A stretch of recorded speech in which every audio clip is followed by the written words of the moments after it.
2025 میں متعدد جنگوں کے خاتمے کا کریڈٹ لینے والے امریکی صدر ڈونلڈ ٹرمپ نے 2026 کے آغاز میں ہی ایک نئی اور بڑی فوجی کارروائی شروع کر دی ہے۔ امریکہ نے وینزویلا کے خلاف براہ راست حملہ کرتے ہوئے نہ صرف فضائی کارروائیاں کی بلکہ انتہائی غیر معمولی اقدام کے طور پر وینزویلا کے صدر اور ان کی اہلیہ کو حراست میں لینے کا بھی دعویٰ کیا ہے۔ یہ پیش رفت خطے اور عالمی سیاست کے لیے ایک بڑے بحران کی شکل اختیار کرتی جا رہی ہے۔ امریکی افواج نے وینزویلا کے دارالحکومت کراکس سمیت کئی ریاستوں میں فضائی حملے کیے جن میں اہم فوجی تنصیبات اور وزارت دفاع کو نشانہ بنایا گیا۔ خبر رساں ادارے ایسوسیٹڈ پریس کے مطابق مقامی وقت کے مطابق ہفتے کی رات تقریباً 2 بجے کراکس میں کم از کم 7 زوردار دھماکوں کی آوازیں سنائی دیں اور جنگی طیارے کم بلندی پر پرواز کرتے دیکھے گئے۔ شہر میں ایک فوجی اڈے کے ہینگر سے دھواں اٹھتا دکھائی دیا جبکہ ایک اور فوجی تنصیب کی بجلی منقطع ہو گئی۔ ان حملوں کے بعد کراکس کے مختلف علاقوں میں خوف و ہراس پھیل گیا اور لوگ گھروں سے نکل کر سڑکوں پر آ گئے۔ شہریوں نے امریکی فوجی ہیلی کاپٹر CH-47 چینیوک کو نچلی فضا میں پرواز کرتے دیکھا، جس کے بعد یہ خدشات مزید بڑھ گئے کہ امریکہ نے وینزویلا کے خلاف باقاعدہ جنگ چھیڑ دی ہے۔ میڈیا رپورٹس کے مطابق امریکی حملے میں وینزویلا کے وزیر دفاع ولادیمیر پادرینو لوپیز کے گھر کو بھی نشانہ بنایا گیا۔ کراکس میں ایک آبی ذخیرے کے قریب واقع عمارت کے پاس آگ کے شعلے اور دھواں دیکھا گیا جبکہ دھماکہ مرکزی فوجی اڈے فورچونا کے قریب یا اس کے اطراف میں ہوا۔ وینزویلا کی حکومت نے تصدیق کی ہے کہ یہ حملے کراکس، میرانڈا، اراگوا اور لاگویرا ریاستوں میں ہوئے۔ حکومتی بیان میں کہا گیا ہے کہ امریکی حملوں کا اصل مقصد وینزویلا کے تیل اور معدنی وسائل پر قبضہ کرنا ہے۔ وینزویلا کی حکومت نے امریکی حملوں کو کھلی جا رہی ہے قرار دیتے ہوئے کہا ہے کہ امریکہ ہمارے وسائل حاصل کرنے میں کامیاب نہیں ہوگا اور ہم اس فوجی حملے کو مکمل طور پر مسترد کرتے ہیں۔ دوسری جانب روسی میڈیا نے دعویٰ کیا ہے کہ امریکی حملوں میں وینزویلا کے دفاعی ہیڈ کوارٹرز کو نشانہ بنایا گیا اور صدر نیکولس مادورو صدارتی محل چھوڑ چکے ہیں۔ ابتدائی اطلاعات میں کہا گیا ہے کہ صدر مادورو کو محفوظ مقام پر منتقل کر دیا گیا، تاہم اسی معاملے پر امریکی صدر ڈونلڈ ٹرمپ کا انتہائی بڑا بیان سامنے آ گیا ہے۔ امریکی صدر ڈونلڈ ٹرمپ نے ٹروتھ سوشل پر لکھا کہ ریاست متحدہ امریکہ نے وینزویلا کے خلاف بڑے پیمانے پر کارروائی کامیابی سے انجام دی ہے اور اس کے رہنما صدر نیکولس مادورو کو ان کی اہلیہ سمیت گرفتار کر کے ملک سے باہر منتقل کر دیا گیا ہے۔ نیو یارک ٹائمز کو ایک مختصر ٹیلی فونک انٹرویو میں صدر ٹرمپ نے اس آپریشن کو انتہائی شاندار قرار دیا اور کہا کہ اس میں بہترین فوجی منصوبہ بندی اور اعلیٰ سطح کے ماہر افراد شامل تھے۔ ریپبلکن سینیٹر مائک لی نے تصدیق کی ہے کہ وینزویلا کے صدر نیکولس مادورو کو گرفتار کر لیا گیا ہے اور وہ امریکہ میں فوجداری الزامات پر مقدمے کا سامنا کریں گے۔ یہ تصدیق سینیٹر مائک لی کی امریکی وزیر خارجہ مارکو روبیو کے ساتھ ٹیلی فون کال کے بعد سامنے آئی۔ سینیٹر لی نے کہا کہ روبیو کا خیال ہے کہ اب جبکہ مادورو امریکی تحویل میں ہیں تو وینزویلا میں مزید کوئی کارروائی متوقع نہیں ہے۔ انہوں نے مزید کہا کہ امریکی حملے ان افراد کے تحفظ اور دفاع کے لیے کیے گئے تھے جو گرفتاری کے وارنٹ پر عمل درآمد کر رہے تھے۔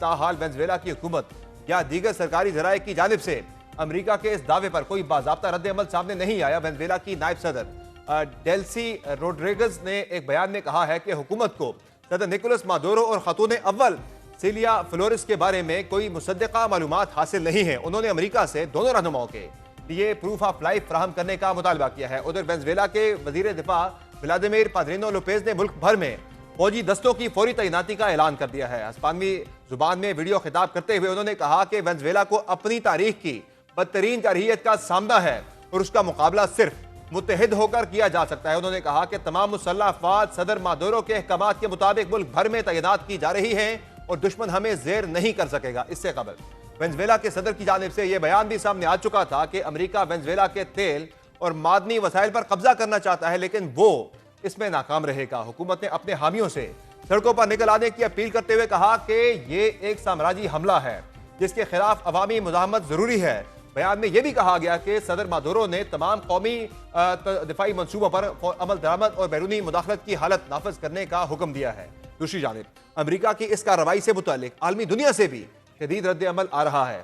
روس کی وزارت خارجہ نے اپنے ٹیلی گرام چینل پر جاری بیان میں امریکی کارروائی کو مسلح جارحیت کا عمل قرار دیتے ہوئے کہا کہ وینزویلا کو یہ حق دیا جانا چاہیے کہ وہ اپنی تقدیر خود طے کرے۔ کسی بھی بیرونی مداخلت خصوصاً فوجی مداخلت کے بغیر روس نے وینزویلا کی حکومت اور عوام کے ساتھ یکجہتی کا اظہار کرتے ہوئے اقوام متحدہ کی سلامتی کونسل کا ہنگامی اجلاس بلانے کی حمایت کا بھی اعلان کیا، جبکہ یورپی یونین، ایران، برطانیہ، اسپین اور دیگر ممالک نے وینزویلا کی صورتحال پر رد عمل دیتے ہوئے بین الاقوامی قانون اور اقوام متحدہ کے چارٹر کی پاسداری پر زور دیا ہے۔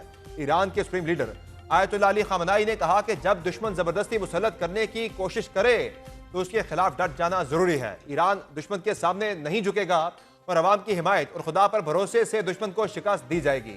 یہ تمام صورتحال ایسے وقت میں سامنے آئی ہے جب حالیہ دنوں میں امریکی فوج مبینہ طور پر منشیات کی اسمگلنگ میں ملوث کشتیوں کو نشانہ بنا رہی تھی۔ دلچسپ بات یہ ہے کہ صرف ایک دن قبل وینزویلا نے اعلان کیا تھا کہ وہ منشیات کی اسمگلنگ کے خلاف امریکہ کے ساتھ کسی معاہدے پر مذاکرات کے لیے تیار ہے۔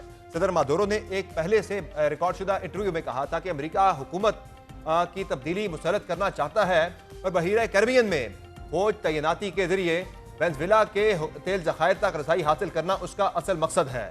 امریکہ میں نکولس مادورو پر منشیات سے جڑی دہشت گردی کے الزامات بھی عائد ہیں، جبکہ صدر ٹرمپ کئی ماہ سے وینزویلا پر حملوں کی دھمکیاں دے رہے تھے۔ اور اسی دھمکی پر عمل درآمد کے سلسلے میں گزشتہ ہفتے CIA نے ایک ایسی لنگرگاہ پر ڈرون حملہ کیا جس کے بارے میں خیال کیا جاتا ہے کہ اسے وینزویلا کے منشیات کارٹلز استعمال کر رہے تھے۔ یہ ستمبر میں کشتیوں پر حملے شروع ہونے کے بعد وینزویلا کی سرزمین پر کیا جانے والا پہلا براہ راست آپریشن تھا۔ امریکہ نے وینزویلا کے ساحل کے قریب پابندیوں کی زد میں آنے والے تیل بردار جہاز بھی ضبط کیے اور ٹرمپ نے دیگر جہازوں کی ناکہ بندی کا حکم دیا، جیسے وینزویلا کی معیشت پر مزید دباؤ ڈالنے کی کوشش کے طور پر دیکھا گیا۔ امریکی فوج ستمبر کے آغاز سے بحیرہ کیریبین اور مشرقی بحر الکاہل میں کشتیوں پر حملے کر رہی ہے۔ ٹرمپ انتظامیہ کے مطابق اب تک 35 حملے ہو چکے ہیں، جن میں کم از کم 115 افراد ہلاک ہوئے۔ یہ کارروائیاں خطے میں امریکی فوج کی غیر معمولی تعیناتی کے بعد کی گئیں، جن میں جدید طیارہ بردار بحری جہاز کی آمد بھی شامل تھی۔